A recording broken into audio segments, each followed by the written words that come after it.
জুলাই মাসের শুরুতেই আসতে পারে বহুল প্রতীক্ষিত জুলাই ঘোষণা।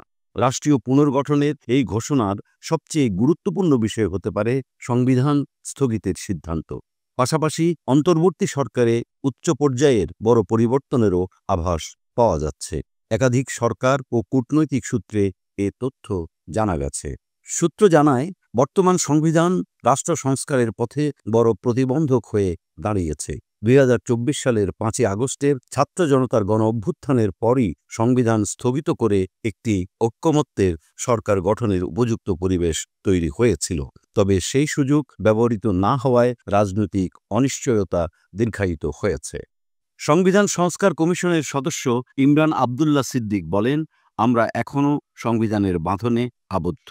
৫ই আগস্টেই সংবিধান স্থগিত করে নতুন সরকার গঠনের মাধ্যমে জাতিকে একটি পরিষ্কার দিক নির্দেশনা দেওয়া যেত।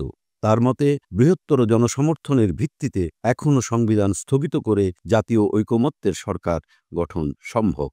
সরকার সংশ্লিষ্ট একাধিক সূত্র জানিয়েছে, ফ্যাসিবাদী রাজনৈতিক কাঠামোর চিহ্ন এখনও মুছে যায়নি। সচিবালয় থেকে শুরু করে রাজস্ব প্রশাসন পর্যন্ত পুরনো ব্যবস্থার উপরই নির্ভর করতে হচ্ছে।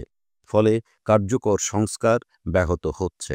জুলাই বিপ্লবের অসমাপ্ত কাজ সম্পূর্ণ করতে এবং জনগণের প্রত্যাশা পূরণে সংবিধান স্থগিত করা ছাড়া বিকল্প পথ নেই বলেই অভিমত অনেক রাজনৈতিক বিশ্লেষকের। এদিকে সরকারের উচ্চ পর্যায়ে পরিবর্তনের ইঙ্গিত মিলেছে। জানা গেছে, বর্তমান রাষ্ট্রপতি মোহাম্মদ শাহাবুদ্দিন চুপ্পু পদ ছাড়তে পারেন। তার স্থানে দুটি বিকল্প ভাবা হচ্ছে বলে জানিয়েছে রাজনৈতিক মহল। একটি বিকল্প অনুযায়ী রাষ্ট্রপতির দায়িত্ব নিতে পারেন সংবিধান বিশেষজ্ঞ ও অন্তর্বর্তী সরকারের প্রধান উপদেষ্টা ডক্টর মোহাম্মদ ইউনূস। এক্ষেত্রে বিএনপির ভারপ্রাপ্ত চেয়ারপারসন তারেক রহমান হবেন প্রধান উপদেষ্টা এবং জামায়াতের আমির ডক্টর শফিকুর রহমান হবেন উপপ্রধান উপদেষ্টা। ফ্যাসিবাদ বিরোধী দলগুলো থেকে নতুন উপদেষ্টা নিয়োগের পরিকল্পনাও রয়েছে। অন্যদিকে আরেকটি সূত্র বলছে, রাষ্ট্রপতির দায়িত্ব নিতে পারেন বিএনপি চেয়ারপারসন বেগম খালেদা জিয়া।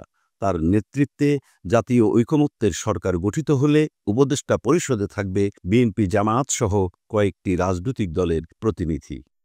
জুলাই সনদ নিয়ে এখনও রাজনৈতিক ঐকমত্য গড়ে ওঠেনি। ঘোষণা দেওয়া নিয়ে বিভ্রান্তি এবং অনিশ্চয়তা বিরাজ করছে। শাহাবুদ্দিন চুপ্পুকে রেখে অন্তর্বর্তী সরকার কাঙ্ক্ষিত নিয়ন্ত্রণ আনতে পারেনি বলেও অনেকের মন্তব্য।